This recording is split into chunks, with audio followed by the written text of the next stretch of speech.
So on this note, and without further ado. Okay, thank you, Michael. This talk is not about the cybernetics of resilience. It has more to do with the resilience of cybernetics and what we're doing. And it has to do with that not explicitly but implicitly. The goal of what I will present is resilience of our field. It's not the substance, the content. So I'm talking about teaching. And the background to that is a sabbatical that I had a chance of doing between about a year ago and February at Humboldt University in Berlin at the Institute of Media Studies, and to basically go there, research and teach a course in cybernetics. And my colleagues there have asked me to convey to you their regards. They are very interested in cybernetics and they hope to get involved. I got to know them through a coincidence, through actually a completely different interest. But when I introduced myself as a cybernetician, they invited me, and they have recently acquired the archive of a German cybernetician by the name of Helmar Frank. Probably you're not familiar with him. He's an educator. He's no longer alive, and the cybernetic portion of his estate has now been moved to the institute, and there are now large grants written about for the work with this material, and this institute is basically a part of this resurging interest in cybernetics. And I'm optimistic that maybe next year we can see one or two colleagues from there join here. One of the colleagues that I had the pleasure to work with, his name is Horst Völz. Professor Horst Völz is 86 years old, I think, and he was the director of the Institute for Cybernetics in former Eastern Germany, which was resolved in 1972 when the first head of state was ousted and the second one, there were only two, was put into power. And he was the person who developed the memory systems for every single Soviet spy satellite. So that was a very nice treat to be able to work with him and to attend his lectures. And the work that I will be showing today is basically a presentation of a chapter that I am now writing in a book series.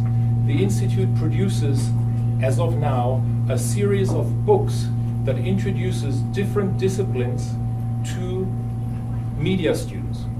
The first volume is supposed to come out in a couple of months, and it will deal with information theory, first logic, then information theory, and cybernetics, and I will write the third chapter, and it's going to be about 140 pages, and it's a kind of distilled version of what I taught there. So today I will talk about cybernetics more from a media and less from a design perspective than I usually do. And one of the real treats was that Professor Völz, who is the local cybernetics guru, invited me to write the cybernetics chapter, and he wrote the information theory one. So great opportunity. But what's happening now is I have the book deadline next week, and I'm a bit stressed out about it. I am in the process of turning a whole semester into 140 pages, and now I'm turning these 140 pages into 50 minutes across a language barrier. So for this to work, I have to lower your expectation. Well, good luck. Thank you. You too. So, what do I mean by disciplinary reentry? There's a little narrative that I have come up with for myself to frame this, and it may not be true, but if it were true, it were beautiful in my mind. And it has to do with this, which is a steam engine, but not the actual one, it's the toy steam engine. Maybe you are familiar with the fact that eventually this was turned into a product for children to play with at home. And I suppose that our field has, or let's say it owes its greatest debt to a generation who, during its childhood, was playing with this.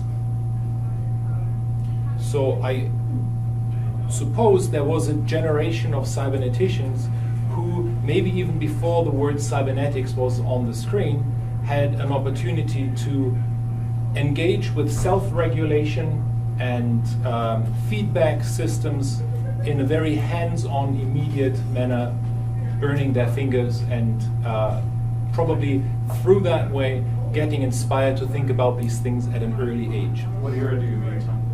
What years? Let's say 100 years ago. Really? Wow. I can still remember that some people had those when I was a kid in the 70s. So,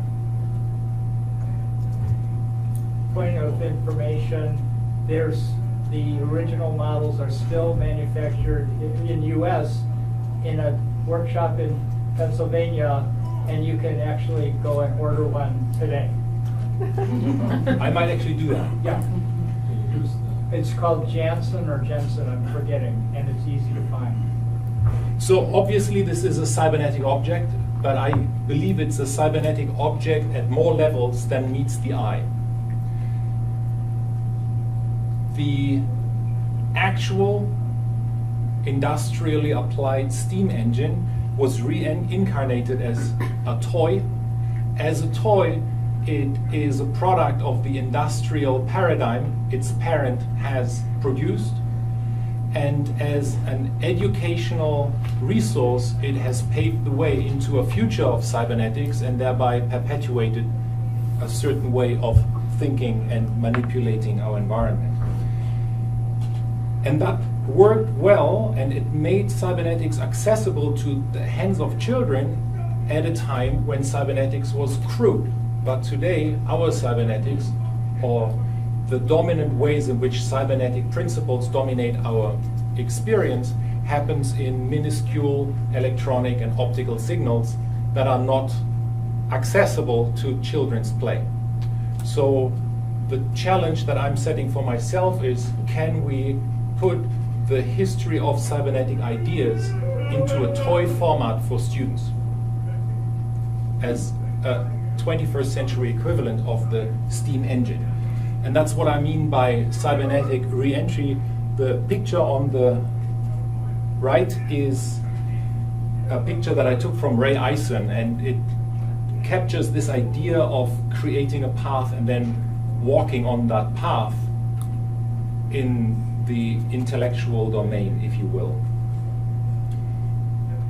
So, I taught this seminar to 40 students.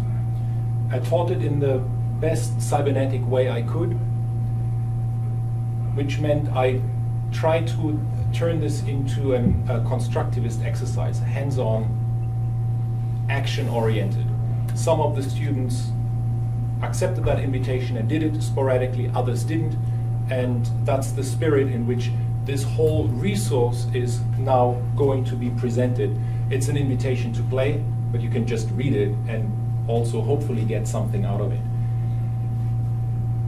The format of the book, in my mind, is a history of ideas enhanced with a couple of things, mainly invitations to play with technology, but also clarifications at those points where I stumbled when I tried to learn, or still continue to learn, about cybernetics. There were a couple of things where things were difficult to grasp, and most of them have to do with ambiguity of terms. So there are certain moments in the book when I when I clarify terms. So the structure of the book then basically goes through what I'm trying to capture here with these icons, and I still haven't decided whether I'm going to put that visually into the book or not.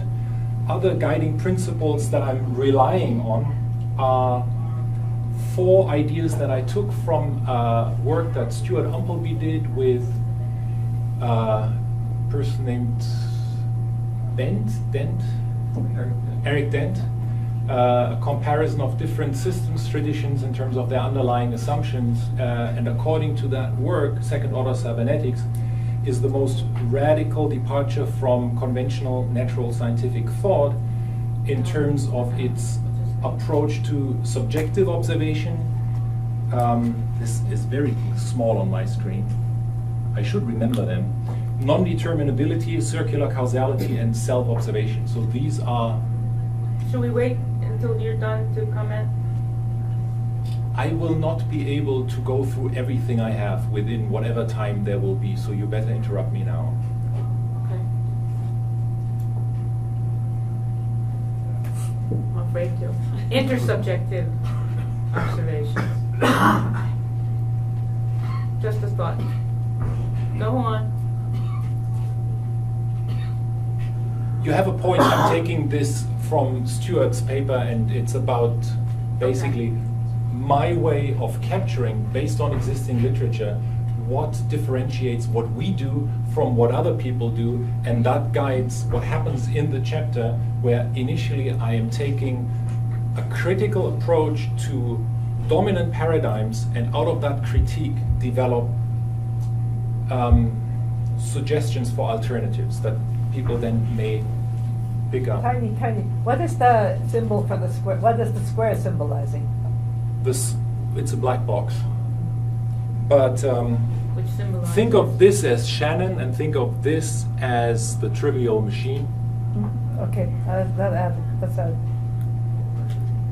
And the next one's a non-trivial machine. The next one then is a non-trivial machine, double loop learning, and then structural coupling of an individual, and then when you have two brains and many brains. Conversation. Exactly. Which is important. I'm doing this in the context of media studies, where conversation, information, and these things have a lot of currency, but they are approached in a way that is dominated by first-order notions and by certain misappropriations of Shannon's work. And that's where I'm going to show you where I will take this group. And the book series is going to be the textbooks for their curriculum. So there is a chance for this to have some impact, I hope. So, as I said, I'm going to invite the reader to play technically, and that means scripting and playing with hardware. And what I have chosen for that, actually this is a choice that extends across the entire book series. In volume 2 there will be an introduction to programming that's also going to use the same technology. The logic one, the first chapter of my volume, also uses this. This is a Raspberry Pi. It's a single board computer, and it costs something like $35 US. So it's really cheap. In order for it to be useful, you need to get a keyboard and a monitor, but it can be an old monitor. And this thing is about computationally as powerful as a state-of-the-art computer was 20 years ago, but with much more memory and with significantly advanced open source software on it. And all of the software is for free. So, and the software runs on virtually any computer, but if you don't have a computer, then for $30 you can join. To give you a flavor of what the book hopefully will end up feeling like, this is a random page out of the current draft, and it basically picks up a kind of literature that I played around with when I was in the 80s playing with 8-bit computers, where you basically type code from a book. There will be a website that the publisher is going to set up for the book series where the codes can also be copied, but this is basically an invitation for hands-on exploration, speculative exploration, and coding skills are not required. If people improve their coding skills through doing that, that would be a welcome collateral effect, but that's not what the book is trying to do. But it shows where to manipulate the code and how in order to explore. So that's hopefully going to be finished next week. I'm starting off with an introduction and a broader cultural framing that I'm now going to skip entirely. I want to talk about definition quickly. We mentioned the problem of definition a couple of times. The book introduces, I think, 12 or 14 often cited definitions, which most of you already know. And this is the one that I'll be working with and that I'll be offering to the reader to possibly reject or refine themselves. It says cybernetics is the study of processes in which states of affairs are adjusted with reference to other states of affairs, expressed at a level that is generic enough to not be specific about biological, social, technical systems. And I owe most of this definition to Randy Whittaker, because this was a side remark actually that he made when he gave a tutorial to the ASC conference in Richmond in 2011. And I missed it when he presented it, but I produced the video of it. And Judy, you probably know, when you listen in the editing process, all these gems come up, and this is, I think, a really good one.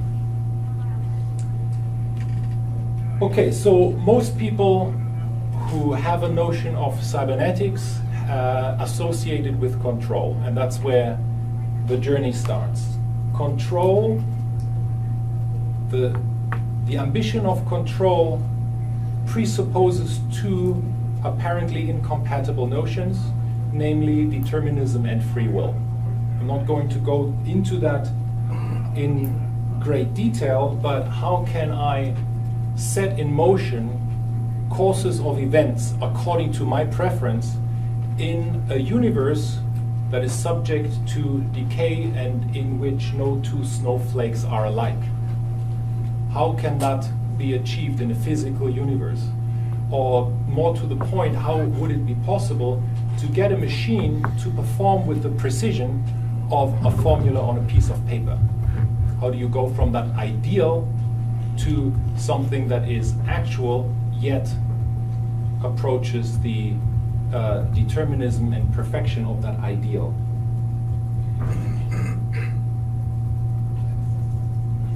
And I start from Alan Turing in a larger narrative, and there's a wonderful biography of Alan Turing written by Andrew Hodges, and in it he refers to the young Alan Turing's love of typewriters. Alan Turing's mother had a typewriter, and as a child he dreamt of inventing typewriters. And at some point he described how the Turing machine is an evolution of his thinking of the typewriter. Yeah, the sheet becomes a one-dimensional strip of paper. It becomes able to also read the symbols and erase symbols, but in a way that's where some of the thinking starts. And the mechanical typewriter, in a way, is the first instance of a trivial machine. You hit A and it says A, input and output, and it does so fairly reliably. It has a capital letter key where you put the whole machine into a new state. Simple input, simple output, different internal states. You see, in terms of language, we are approaching the modern computer.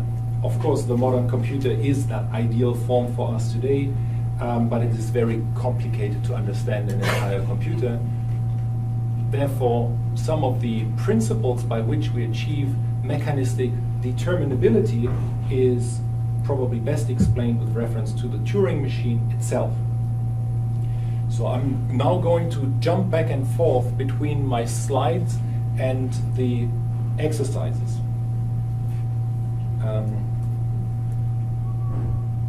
Let's see how this works. I haven't done this with a projector. So I'm going to start with the Turing machine. This is a 70-line piece of code. It's fair, there's a lot of white space in there.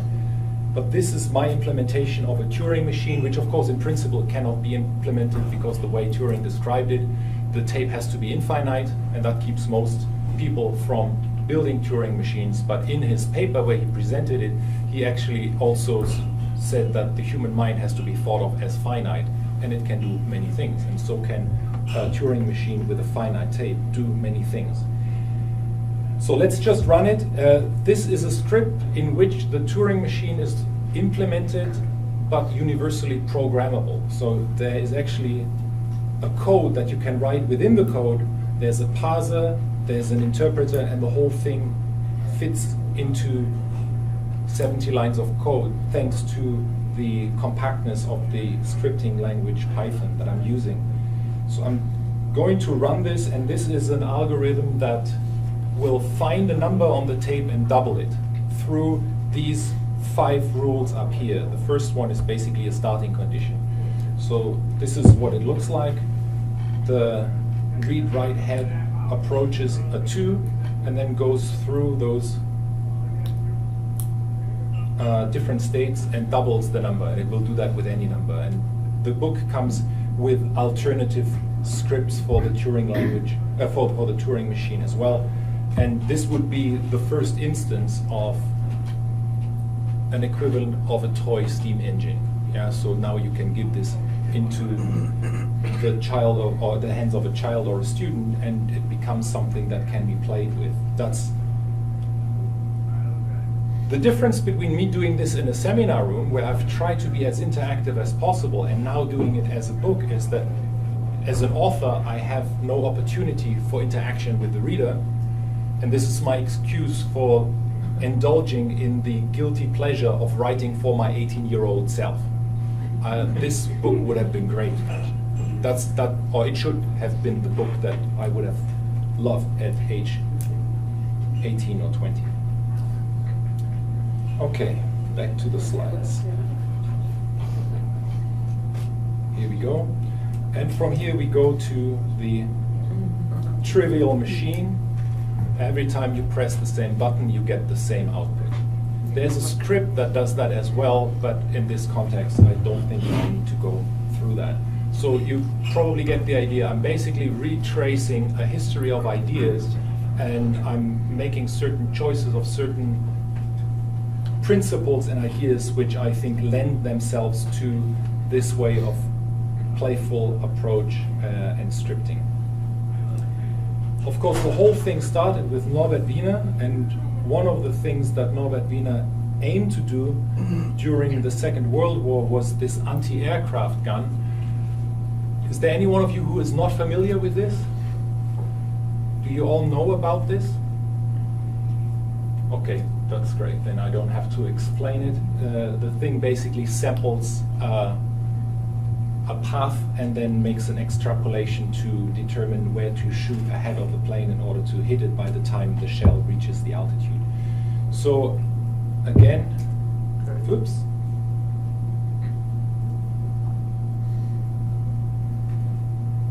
This is not easy. No. So here we have a simple Wiener predictor which implements that in today's sort of terms.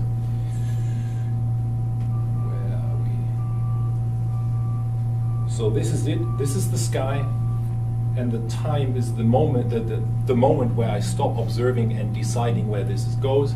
With the mouse, I hope I can do this now. I can draw a curve, and then the thing decides, or it tries to extrapolate where the plane is going to fly. So this is basically based on the Yellow Peril, that book or the manuscript that Wiener produced during the war on extrapolating stationary time series or whatever. That body of work actually became part of the Python standard library, which I am, however, not using. I'm using something else. So in this particular case, I'm taking a sort of creative license. What I'm mathematically doing here is I'm running a regression analysis on the curve and try to interpret the curve as a polynomial function. And the advantage of that is that in the code, and I show you where, and I describe that in a book, when I manipulate this number over here, this 3, it tells the code what type of polynomial characteristic I'm expecting. So there's a quadratic and a cubic characteristic, and I need to play with that and see what is the most typical approximation of what I think a pilot might do. So there's an element of interactivity in there that I think the Wiener filter as such doesn't give me. So it invites to play with the code, in short. Then there's a whole narrative about Robert Goddard, the rocket scientist who, I think not far away from here, did experiments on both rocket propulsion and guidance, and he used accelerometers. And an accelerometer is a thing that, a gyroscope. A gyroscope is a piece of hardware that allows you to measure the orientation of something in space, because it has a spinning top inside that remains its orientation due to its conservation of momentum. And that's what rockets and satellites and so forth use to determine whether they have the right attitude. And the exercise for that one I have not implemented in Python on the Raspberry Pi, but in JavaScript on the phone, because our phones have gyroscopes inside, and it shows the principles of positive feedback in a way that you can sort of immediately manipulate and feel what it means to apply negative feedback to minimize deviation from the desired vertical path. And when you go to positive feedback, it amplifies deviation, and then becomes catastrophic. Okay, so that's another exercise. And because of the way that I'm reducing my material, there are jumps in the narrative, but in the book it's more consistent. Then there's another one around a device that I built for my class, which is a sort of minimal regulator. It's an incandescent light bulb that has a temperature sensitive switch built in. So you switch the thing on, the light bulb heats up, eventually the bimetal switch switches off, the bulb cools down, and the thing starts to oscillate. So that sits in front of the class and you see what it does, but you can also strap a temperature sensor to it, and it's very easy to attach that to the Raspberry Pi that allows all sorts of connections with external sensors and actuators and so forth, and then to measure a time series from that. And that is another exercise. Alternatively, and you can do that exercise, of course, without this particular device, which is kind of, you can't buy it in a shop, but you can take the whole Raspberry and put it into your fridge overnight, or you can attach it to a room heater, and it will basically monitor the thermostatic oscillation in that characteristic, which is the same curve that you get on the steam engine and so forth. And I will get back to this particular device if we have time in the end. So there is feedback. In case of the Wiener predictor, there's feed forward. Here we have feedback. What is it that is being fed? That was an important question.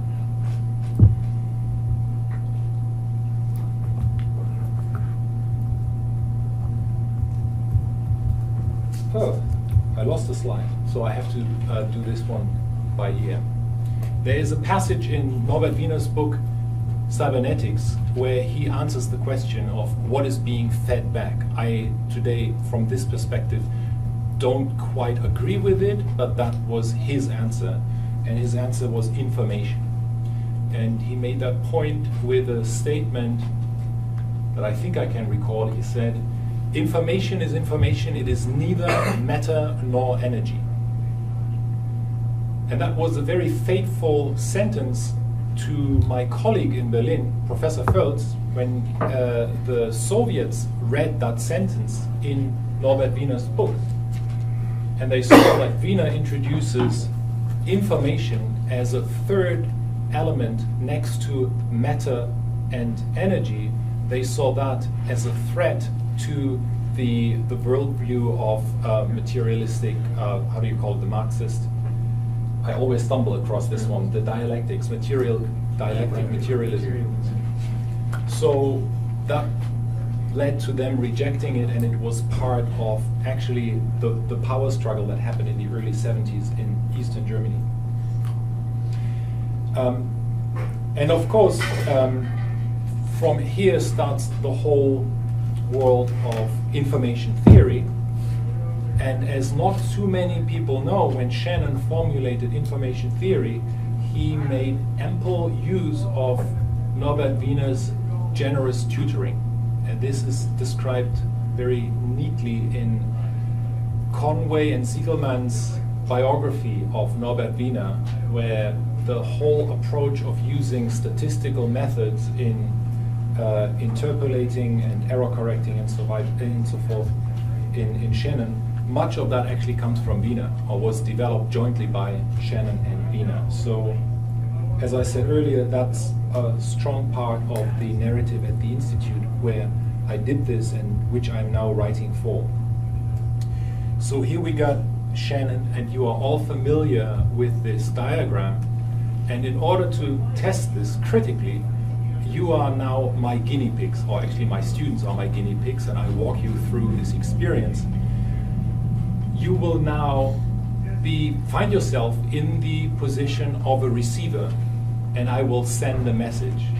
And if the model works in the sense of information transmission, in which Shannon is interpreted, he himself excluded semantics, but he's being misappropriated. If that idea of conveyance of meaning works, then you should gain some meaning out of what I'm going to play to you. Some of you might know this song. If you do, don't blurt it out. The whole point is for the rest of us to scratch their heads and try to figure this out. So it starts in a sort of boring way, and then it gets a little bit more interesting, and I'm not going to play the whole thing because it's awfully ugly. And that is actually a Python script as well, but I'm now playing it as a rendered MP3 only, because I don't want to give too much away.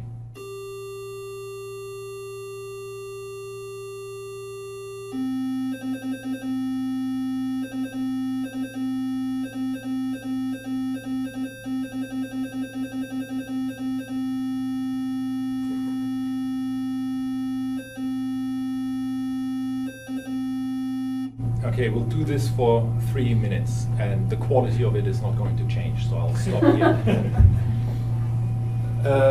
And this is a very exact reconstruction of a message. But what's that message? What's in there? What does it say? You probably don't know. And that's the whole point. You're receiving the message, but you don't get the meaning. A receiver, this ironically is a message that is designed to be self-explanatory, believe it or not.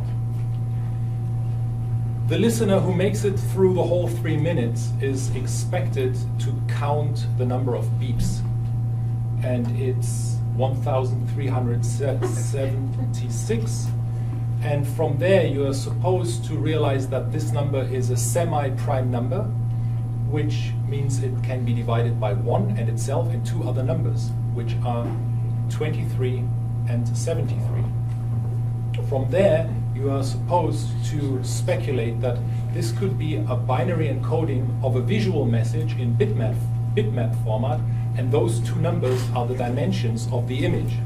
So if you render this picture with 23 and 73 as its dimensions, you get this. Just as meaningless, I guess. Yes. When you swap the 2 dimensions and you render it in portrait, you get this.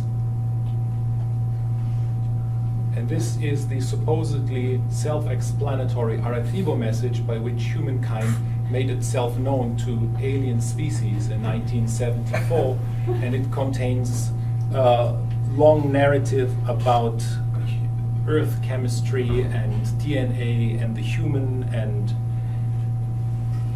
this is supposed to be the shape of the Arecibo antenna from which it was sent. So the medium enters the message and very neatly McLuhan kind of way. That over there is supposed to be a number. I forgot which one it is, and I have no idea how it's supposed to encode that number. But if you take that number and multiply it with the wavelength of the carrier frequency by which this one was sent, you end up with the number, with the distance of 167 centimeters, which is supposed to give the reader the scale of the human figure. So there's a lot expected of the receiver, who, if we are lucky, will receive this message in 25,000 years. And in the meantime, since the 1970s, when this was sent, it was found that the star formation that this was directed to has been predicted to move in a wrong way, so it's going to not hit it. So what this is us talking to ourselves. And with us talking to ourselves, we're beginning to paint a more interesting picture. And that's the playful, I hope, playful way of approaching some existing paradigms in a critical way and asking questions that then lead to maybe alternative thoughts. Shannon quantifies information in messages. I'm not going to go into pattern and entropy and these things in too much detail, but I have an experiment that I have discussed over the years a couple of times, but now I have implemented it mathematically and it works. And the experiment is basically a message that is embodied in a jar of pills. You have red pills and you have white pills, and they are ordered perfectly. You have all the red pills in the bottom, you have the white pills on top, and then you shake it, and then you have introduced something that's supposed to move this system towards entropy, and you should be able to measure a differential in entropy, i.e. information. So I'm doing that mathematically with a script. I have actually two scripts about that. I'm going to do this very quickly here. One jar of pills to reload my interpreter. So over here, basically, X means white and O means red. And pills can also be round or oval shaped. And this is our jar of pills before shaking, and this is after shaking. And you see the white ones are on the top, the red ones are at the bottom, and then you get something that is thoroughly mixed after the symbols are jumping around. So I'm going to do this a couple of times. You see down here, I actually measured two differentials in complexity or information content. In terms of color distribution, complexity increases by some considerable measure. In terms of shape, complexity stays where it was because we started with shape being randomly distributed in the system to begin with. I will do this a couple of... What was that? I will do this a couple of more times because there's a particular scenario that I'm looking for. This is one where in terms of color distribution, complexity has gone up in the system, but in terms of shape distribution, complexity has gone down. We have the same particles, the same forces acting upon them, going through the same movements, but with regards to one attribute, complexity goes up. With regards to the other attributes, complexity goes down. What is that if complexity is supposed to be an objective thing residing in the object? If you do that a number of times, this is 25 times, you will find that in 1 out of 8 cases, you have complexity going up or down at the down at the same time, depending on which attribute you're looking at. So there's something interesting to be said about Shannon if we now realize that there's a subjective element in there. Now, of course, you can say, well, our pills have different attributes, and there's a choice to be made on the observer's part. Once you are dealing with pure mathematics and symbolic representations, of course, a number only has its value, and then you don't have this messiness of the physical universe. And Heinz von Förster actually challenged that notion as well by claiming that these two sequences are equally ordered. The first one obviously is ordered by the magnitude of the number. The second is ordered alphabetically by the words of the numerals. So you have to know the code. And through these things I'm going into subjective observation, blind spot. Don't need to take you through this. There's another experiment in here that I did inspired by Ricardo Uribe and his book Tractatus Paradoxico-Philosophicus, which I had the opportunity of translating a couple of years ago. It exists now in English, Spanish, and German, and I did the German one. And the exercise looks like this.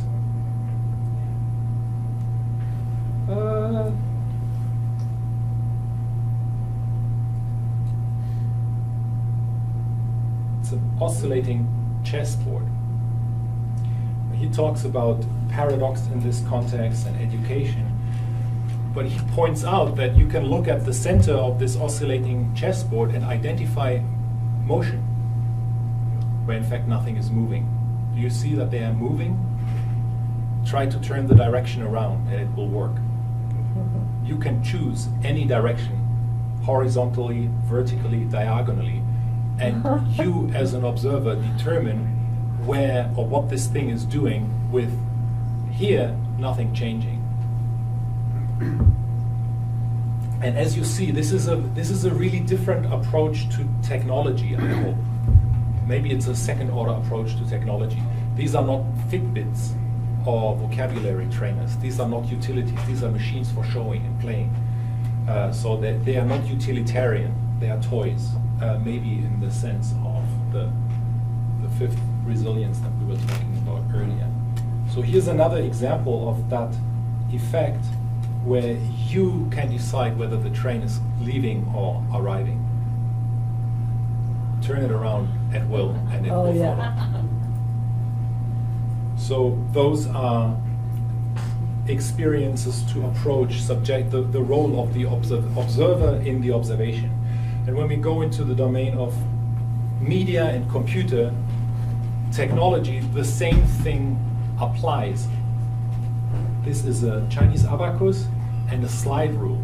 And we distinguish them, amongst other lines of distinction, as digital and analog, whereas the slide rule, the abacus is operated in the domain of counting, and the slide rule is operated in the domain of measuring continuously. So again, I invite the reader to challenge that. Are you familiar with this device? Is there anyone who's not familiar with this device? You know that it has two moving parts. There's a thing called, I think, a slide and a cursor. In the abacus, we have two compartments for each decimal digit. These are the 5s and these are the 1s. So there are two elements here and there are two moving parts down here. If you have a bunch of slide rules, you can actually position the moving parts so that one of them represents the 5s and the other one represents the 1s. And then in this way, you are now digitally representing the number 1964, which is the year in which the ASC was founded. And now the slide rule has turned into a digital device. And again, it's a shift in the observer, not in the observed.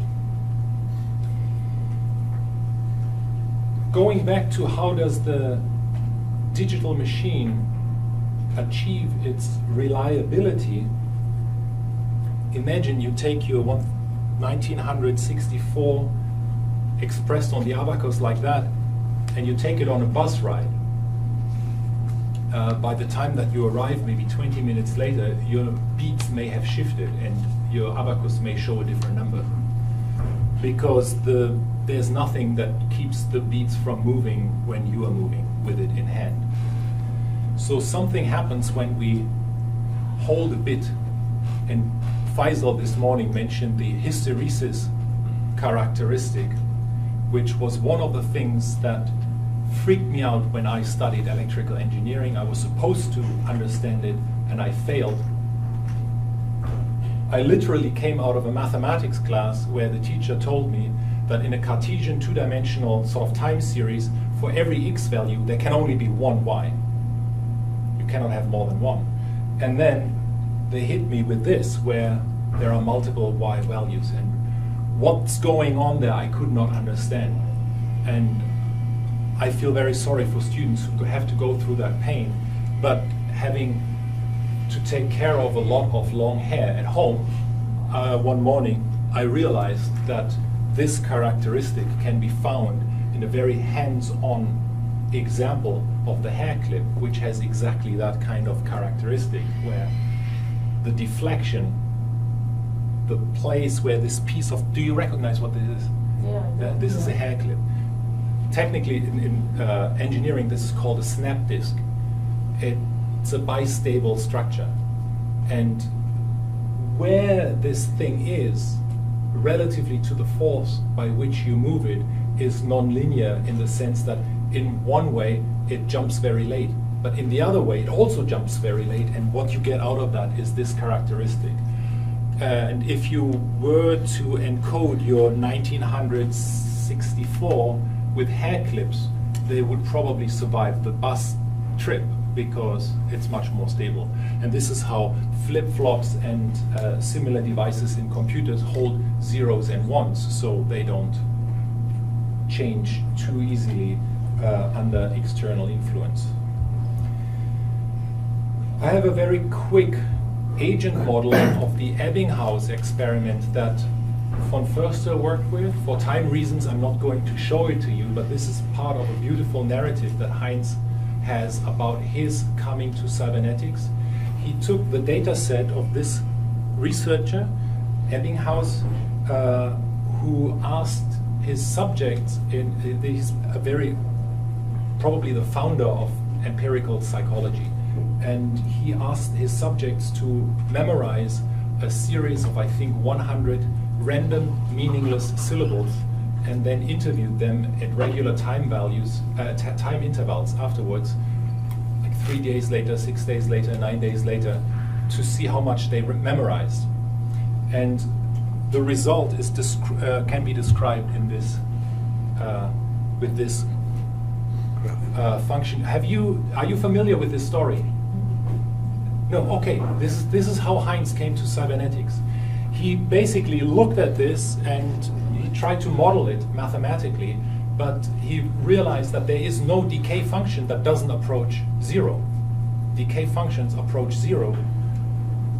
This function approaches another value. And it approaches 2 or 3 or something like that. It has an eigenvalue. And how does that happen? And he developed an alternative model to a decay function, which basically assumes that the person who recites what was memorized before in that instance is listening to herself, thereby having a re-entry, reinforcing the memory of what is remembered, ending up with something that will persist. And I have a software version of this. So as with the Arecibo message, we are also talking to ourselves. So there is something that doesn't show up in the Shannon model, but which I believe has to be taken very seriously, especially in the contemporary media landscape. This is the acoustic equivalent of the selfie on Facebook. And there is an interesting narrative that Heinz has about seeing ourselves through the eyes of the other. I'm not going to go into that, with the narrative with Viktor Frankl and the grieving husband. So there is a lot to be said about how we perceive ourselves through the eyes of the other, and then when we take into account the characteristics, the distorting characteristics of the medium. Don't have to say much about this, it has been shown already. once we have circular structures, there's a potential for those structures to become subject to the consequences of their action. This is a linear scenario of a factory taking in river water for some industrial process and releasing it downstream. The factory that it takes the water in downstream and releases it upstream has to deal with the consequences of its own action.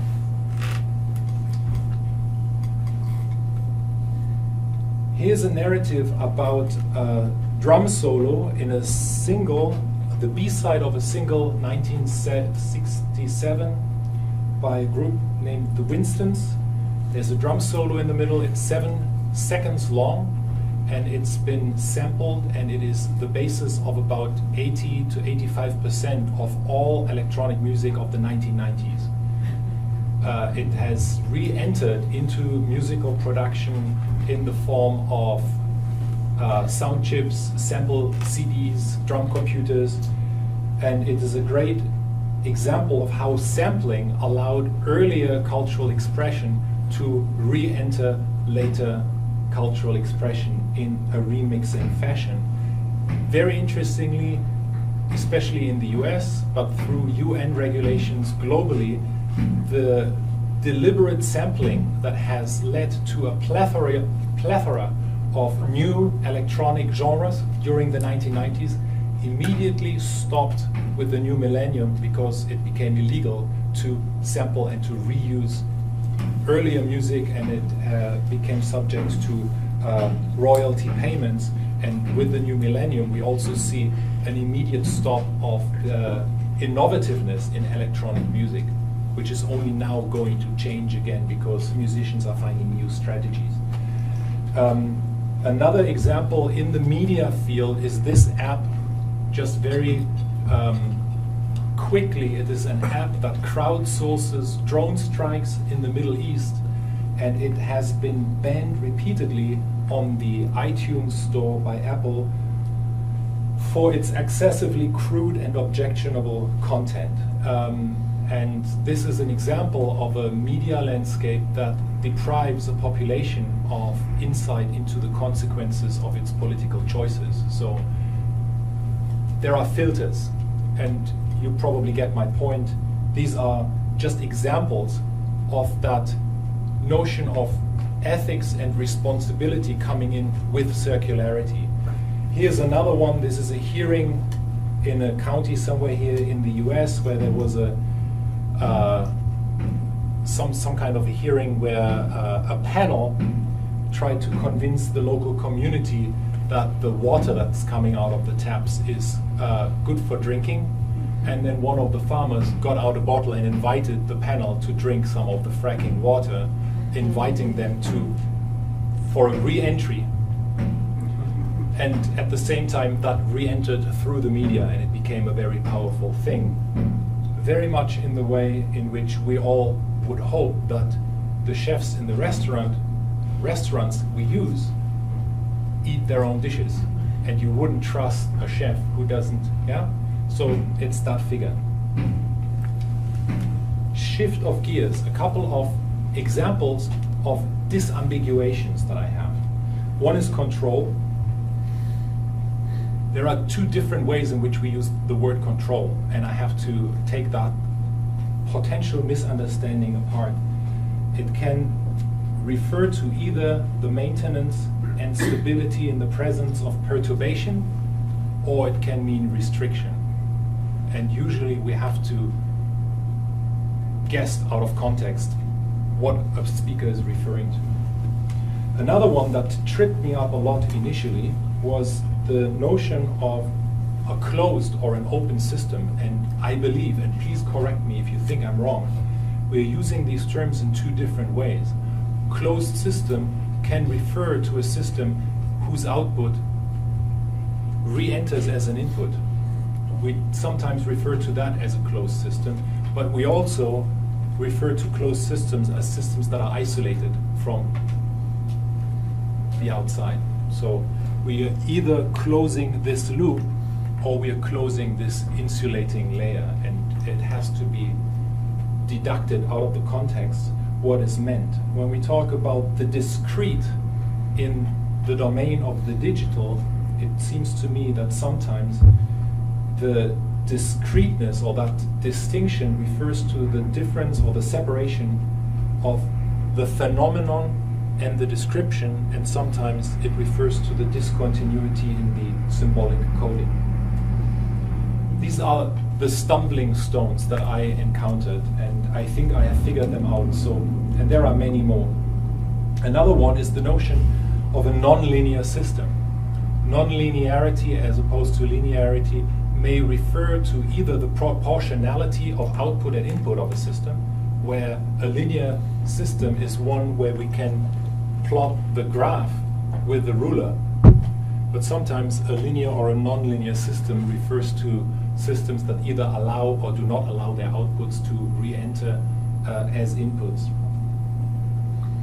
So even though it is generally denied in especially the academic context, circular relationships and phenomena exist, we have an impact on ourselves. An example being climate change. But with that circularity comes a problem in terms of determinability, because circular systems can quickly escape our capacity of determining what's happening. So we're now moving towards the non-trivial machine. It's a machine that has an internal state that changes with every translation of an input to an output, and that state co-determines the next input-output translation, so it becomes very hard to predict that kind of machine. A good mechanical way of this presenting this in a classroom is this triple pendulum, which I bring into my class, and I don't have an animation, but you can go to YouTube and look at what a triple pendulum does. It's unpredictable and very beautiful. My brother suggested to me this alternative, which is a setup of 3 rotating magnets. When you put them into slow rotating movements, it does something hypnotic and equally unpredictable and quite beautiful.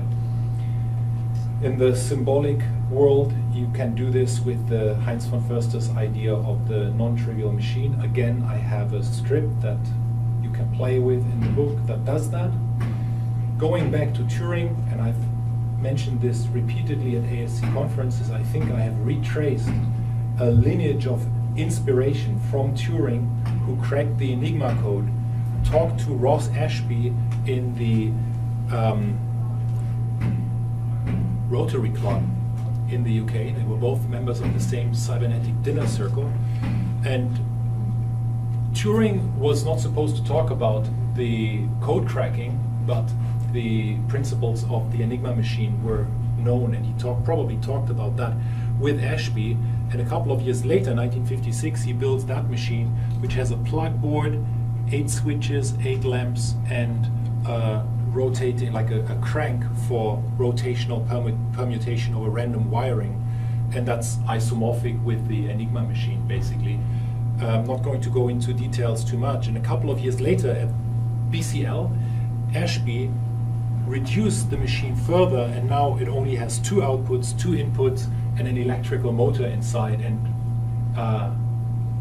Paul, you know this machine probably very well. It's a non-deterministic sort of symbol processor. And when you look closely, it has a label from the BCL years that says Ashby's elementary NTM, non-trivial machine. And then a few years later, Heinz von Förster developed the abstract notion of something that actually still does exactly what the Enigma machine did. And then Heinz had a whole couple of mathematical formulas that converge on eigenvalues.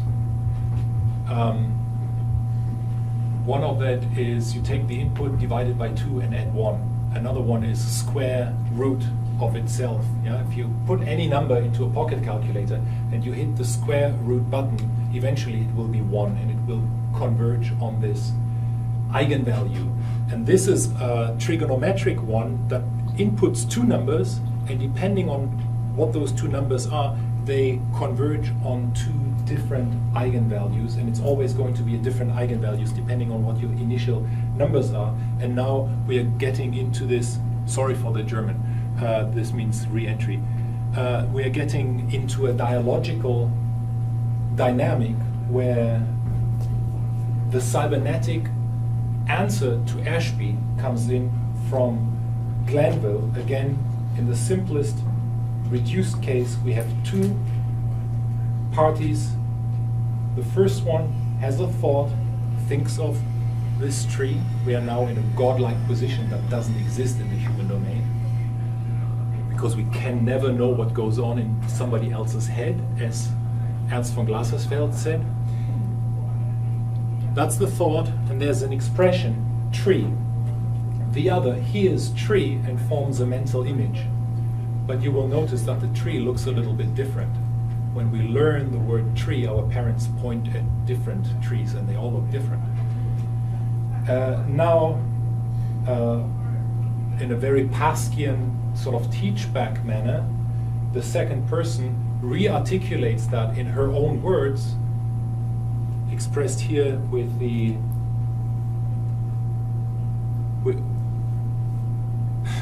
I was one slide further on my computer, sorry. It expresses this with the phrase aber.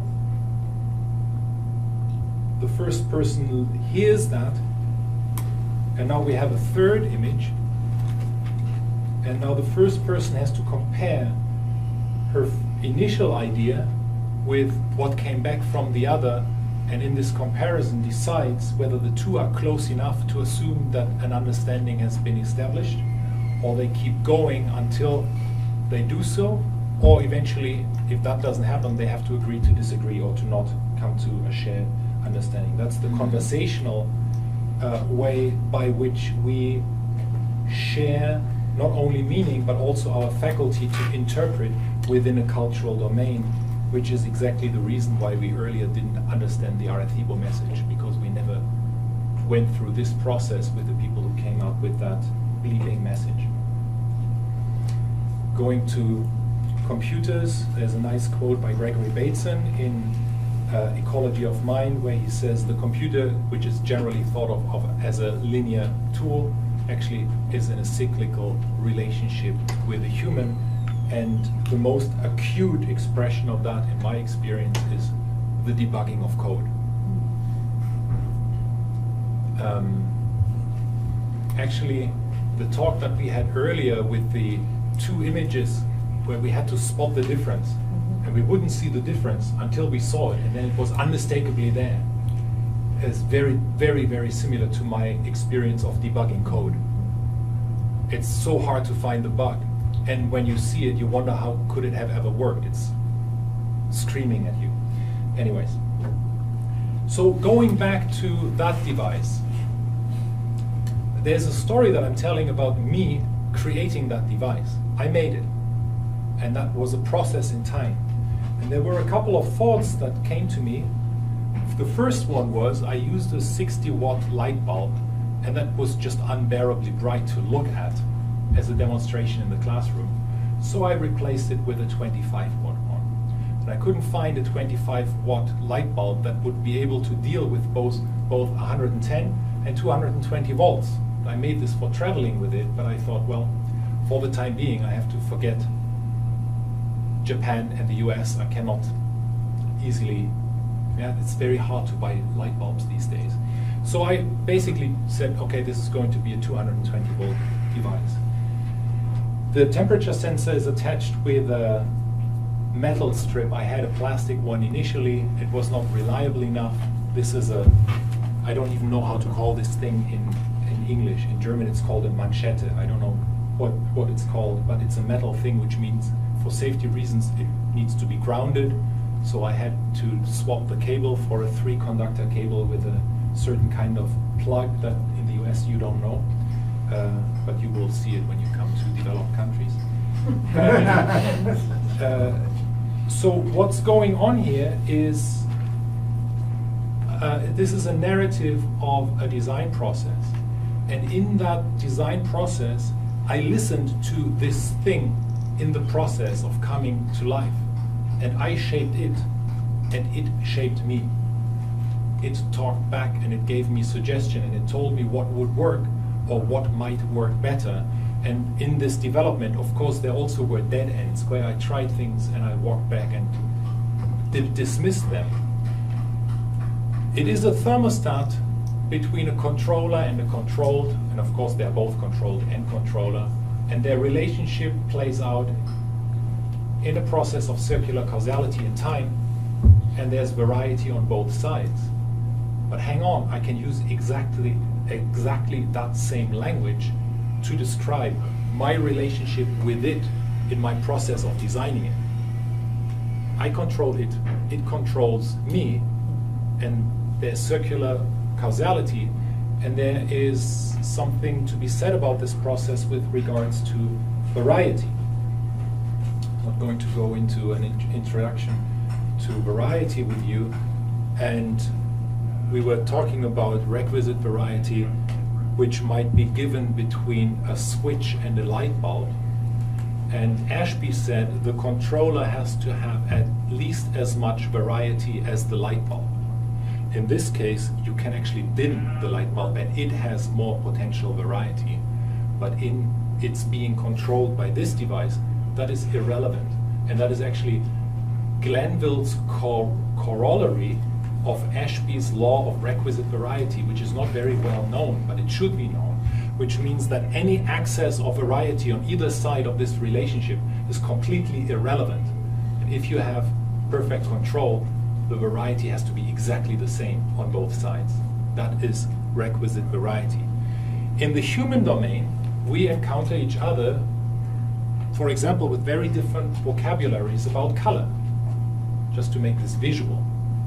So we do not fulfill the law of requisite variety. In our conversations, we are not in perfect control necessarily, unless we're in the military and we're trained. And that then becomes a source of misunderstandings, and those can be harnessed and appreciated, and that's what happens in design.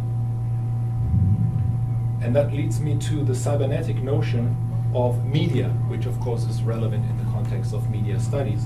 Ranulph distinguishes between tools and media by saying that tools are predictively, linearly causal, and media, as he says, they kick back or they bite back. And I'm trying to capture that here with the dynamics that you get from watercolor. Yeah, watercolor has a dynamics of its own depending on how wet you paint. So you're out of control to some degree, but what the medium does by itself may be beautiful, and you may appreciate that. And that applies to machines as well. Actually, in the way that I taught this course, I'm using a lot of video and audio. This is just one tiny example. It is more interesting to work with a machine when it doesn't do what you want than when it does do what you want. So, and the exercise for that is another thing that was inspired by Ranulph, which he called spell checker poetry, where you type into a text processor with your eyes closed, and then the spell checker will give you all those red lines, and then you right click and the text processor gives you its 5 or 10 best guesses of what it thinks you meant, and you pick your favorite one and you use that as a surrealist strategy to write poetry. So that's another of those exercises that don't involve coding. There are two more with regards to the black box, and I'm going to make that one really short, and then we're going to finish because it's been quite, I think you look tired. I feel tired. Right. You're good? Go on. Okay. The black box. Trying to figure out the black box. In order to demonstrate the power of the black box and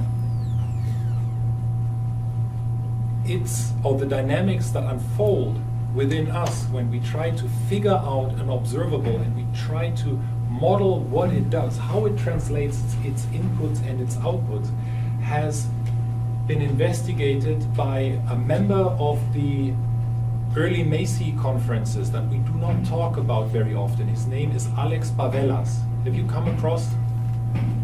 Yeah. He was one of the people at the, and he's done a couple of really interesting exercises on groups working together, but he didn't write them up. So one of the really good exercises that he did was written up by Heinz von Förster in the Macy's proceedings, and the other one was picked up by Paul Watzlawick, who was a family therapy-oriented cybernetician at Stanford, I believe. Is that right? Originally from Austria. So he's got an experiment, and I'm not going to show it to you, I'm just going to tell you. But I've basically implemented it in Python as well. If you, as the reader of my chapter, were to do that experiment, you would have to find a human subject, and you would then perform research on a human subject. And you will give that human subject an experience on the computer that runs my script. The script presents the subject with two numbers, and the subject then has to decide, are these two numbers related or not? And the subject will say, well, in terms of what? How should I decide whether 17 and 33 is related? And then you say, that's for you to figure out. There will be a whole series, and you have to figure out whether the numbers are related or not.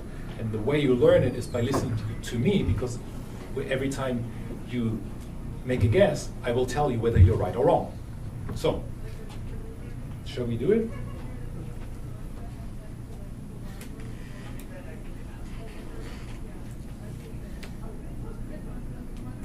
Oh, this is the German version of it. Okay, you can read the numbers. 87 and 93, are they related, yes or no? Don't be shy, you can't make any mistakes. No? Okay, I say no. Next one, 87 and... it says 87 and 39 do fit together. You were incorrect.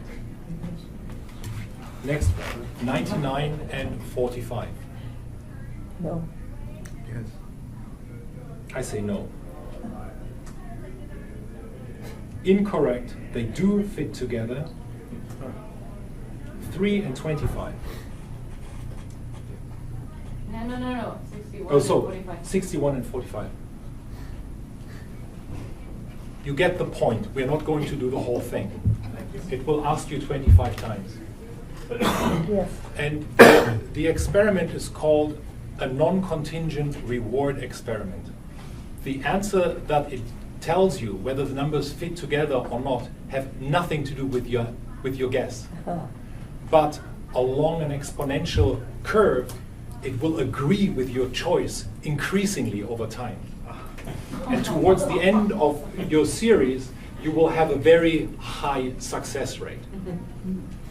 Then the experimenter tells the subject what happened, and they will, without fail, protest and then go about explaining to the experimenter what they missed about those particular numbers, because there was a law. And there is the equivalent where the machine actually figures us out as a black box, as a trivial machine, and that is Claude Shannon's mind-reading machine. Are you familiar with that? Okay. That's this one. The machine made a guess whether it's down here, and it's German again. Sorry, I didn't translate it. The machine made a guess of your choice between 0 and 1. So, what do you choose, 0 or 1? 1. 1.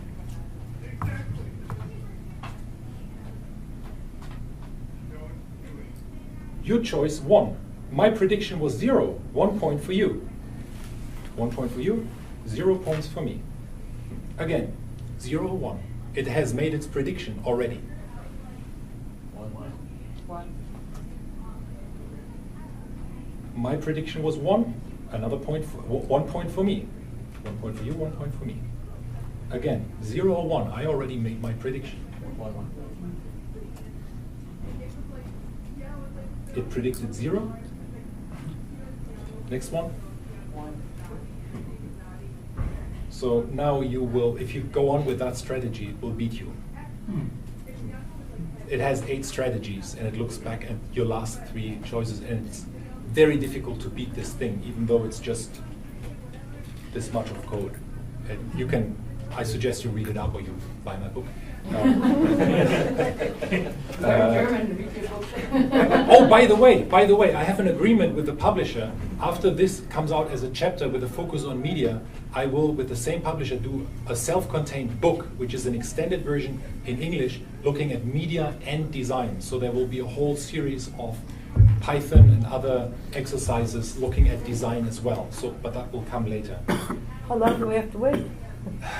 You sound like the publisher. No, I sound like somebody who has said that. And is the English version coming out at the same time as the German? No, the English version comes after. And this one I have to submit within the next 9 days, so I'm sweating. So here's the machine figuring out the human, and that's what it does. And